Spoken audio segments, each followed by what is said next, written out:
রাফা এই নামটি এক সময় ছিল ফিলিস্তিনবাসীর কাছে জীবনের প্রতিচ্ছবি। সেই রাফায় নেমে এসেছে কবরের স্তব্ধতা। রাফা আজ যেন শুধু ধ্বংসস্তূপের উপর দাঁড়িয়ে থাকা এক পোড়া মিনার। তথাকথিত সভ্যতার চূড়ায় পৌঁছে আমরা দিচ্ছি একটানা বোমা, আগুন আর কান্নার শব্দে পুরো বিশ্ব নিশ্চুপ। গাজার লাইফলাইন হিসেবে পরিচিত রাফা নিশ্চিহ্ন হয়ে গিয়েছে। সেখানে আর জীবিত মানুষ থাকার মতো কোনো পরিস্থিতি নেই। রাফার বুকে আশ্রয় নেওয়া নিষ্পাপ শিশুদের কান্না থেমে গেছে সন্তানহারা মায়ের আহাজারি। ইতিহাসের পাতায় হয়তো লেখা থাকবে পারমাণবিক শক্তিধর মুসলিম শাসিত দেশগুলোর কথা, যারা গাজার ফুলের মতো শিশুদের রক্ষা করতে কিছুই করেনি। মিশরের বুক চিরে বয়ে গিয়েছিল নীলনদ, অথচ পাশেই গাজার শিশুরা তৃষ্ণায় মাটিতে লুটিয়ে পড়ে কাঁদছে। তেলের সাগরে ভেসে থাকা মুসলিম দেশগুলো বিরাশী সাম্রাজ্য ছিল, কিন্তু গাজার অ্যাম্বুলেন্সগুলো তেলের অভাবে দাঁড়িয়েছিল নিঃশব্দে। গোটা বিশ্বর মুসলিম ছিল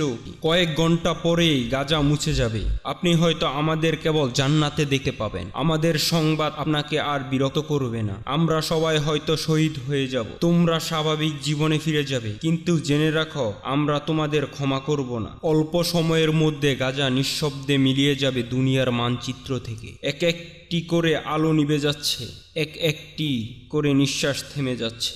আমরা বাঁচার জন্য আর্তনাদ করেও পৃথিবী তা কানে নেয়নি। গাজা উপত্যকায় ইসরায়েলের অবিরাম বিমান হামলার মধ্যে ফিলিস্তিনিরা সোশ্যাল মিডিয়ায় এমনভাবে তাদের শেষ বার্তা পোস্ট করছে বিভিন্ন সামাজিক মাধ্যমে।